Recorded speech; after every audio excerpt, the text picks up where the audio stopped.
আইসিকে কদর্য আক্রমণ, দলেই প্রশ্নের মুখে অনুব্রত মণ্ডল। সৌগত রায়ের পর অনুব্রতর সমালোচনায় দলেরই দুই বিধায়ক। বোলপুরের আইসিকে কদর্য ভাষায় হুমকি, কেষ্টর পাশে নেই হুমায়ুন কবির। বীরের সম্মান দিয়ে বীরভূমে আনতে বলেছিলেন দিদি, নিশ্চয়ই কড়াভাবে অনুব্রতকে সতর্ক করবেন নেত্রী। কেষ্টর কদর্য ভাষণ নিয়ে এমনই মন্তব্য করেছেন ভরতপুরের তৃণমূল বিধায়ক। ভোটের সময় যা বলেছিলাম তার সঙ্গে এর তুলনা করা যায় না। কোনো অফিসারকে কখনো এভাবে আক্রমণ করিনি, করবো না। অপ্রত্যাশিত ঘটনা, এটা হওয়া উচিত নয়। মন্তব্য সুজাপুরের তৃণমূল বিধায়ক আব্দুল গনির। বুদ্ধি যখন নাশ হবে, একটার পর একটা ভুল হতে থাকবে। দলকে রসাতলে নিয়ে যাওয়ার চেষ্টা। আক্রমণ সিউড়ি ব্লক তৃণমূল সভাপতি নুরুল ইসলামের। অনুব্রত মণ্ডল যেটা বলেছেন মোটেই সমর্থনযোগ্য না, কারণ সবার বাড়িতে মা, বোন, স্ত্রী, সন্তান রয়েছে। অপ্রত্যাশিত এবং হওয়া উচিত নয়, অপ্রত্যাশিত এবং হওয়া উচিত নয়। উদ্দেশ্যটা তো বোলপুর যেভাবে আমাকে মাথা নিচু করতে বলেছিল তাদের কাছে আমি তা হইনি। বোলপুর যে অন্যায় কাজটা আমাকে দিয়ে করাতে চেয়েছিল আমি সেটা করিনি, সেজন্যই তো এই ব্যাপার। কিন্তু মনে রাখবেন, ধর্মের কল বাতাসে নড়ে, আবার বিনাশকালেও বুদ্ধি নাশ হয়। এই দুটো কথা মাথায় রাখবেন। ধর্মের কল বাতাসে নড়ে, বিনাশকালেও বুদ্ধি নাশ হয়। বুদ্ধি যখন নাশ হবে, একটার পর একটা ভুল তার মধ্যে থেকে হতে থাকবেই থাকবে। এটাই হতে চলেছে। সেজন্য এভাবে সংগঠন নষ্ট করা যাবে না। বিক্রমজিৎকে জিজ্ঞাসাবাদ, অথচ অনুব্রত মণ্ডলে কেন চুপ পুলিশ, কেন কড়া ব্যবস্থা নয়? আমাদের সঙ্গে টেলিফোনে রয়েছেন বিজেপি নেতা সজল ঘোষ। কি বলবেন সজল দা?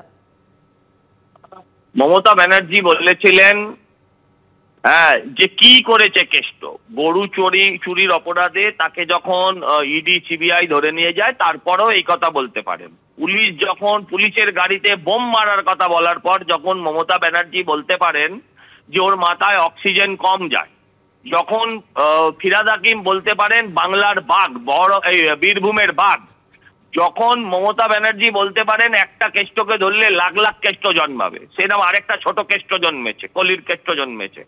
আমার বক্তব্য হচ্ছে যে অনুব্রতকে ধরার কোনো সিনই নেই, অনুব্রতকে ধরার কোনো স্কোপই নেই। কারণ যার মাথায় মমতা ব্যানার্জির হাত, হতে পারে সে খাচ্ছে জেলের ভাত, কিন্তু তারপরেও পুলিশ তাকে, রাজ্য পুলিশ ধরবে না। কিন্তু আপনি ভাবুন, এই একটা চারানা আটানা খুচরো নেতা, সে ভোর 6টার সময় চলে গেল ইন্ট্রোগেশন করতে। আইও ভোর 6টার সময় মুরগি খোপ থেকে বেরোনোর আগে আইও বেরিয়ে পড়লো থানার উদ্দেশ্যে, থানায় গিয়ে হাজির হয়ে গেল যে কখন অপরাধী হাজিরা দিতে আসবে। আপনি এই নেক্সাসটা বুঝুন যে আপনাদেরও অনেককে আমি জানি, আপনাদের এবিপি আনন্দের বহু সাংবাদিককে নোটিশ পাঠানো হয়। ওর 6টার নোটিশ কখনো পেয়েছেন? রাত্রির 12টায় এসে আপনাদের নোটিশ ধরিয়েছে, এই খবরও আছে। কিন্তু ভোর 6টায় দেখা করতে হবে, এমন নোটিশ কখনো কেউ পাইনি। এই নোটিশ মানে এই 6টার সময় তাকে অ্যাটেন্ড করার মধ্যে দিয়ে একটা জিনিস পরিষ্কার, যে ওখানে বসে ওই নেতা গিয়ে আজকে চা বিস্কুট খেয়েছে, ব্রেকফাস্ট সেরেছে, তাকে পুলিশ কিচ্ছু জিজ্ঞাসা করেনি। এই পুলিশের কোনো মানিজ্যতি নেই। অনুব্রত বলেছে ওর মাকে আর স্ত্রীকে একসাথে ধর্ষণ করবে। এটা যতটা নিন্দনীয়, একজন পুলিশ অফিসার, যদি অনুব্রতর কথা ঠিক হয় যে একজন পুলিশ অফিসার তার স্ত্রীকে নিয়ে অনুব্রতর সামনে দেখা করতে গিয়েছিল, এটাও নিন্দনীয়। তার ফলে এই ধরনের অনুব্রতরা এত সাহস পেয়ে যায়।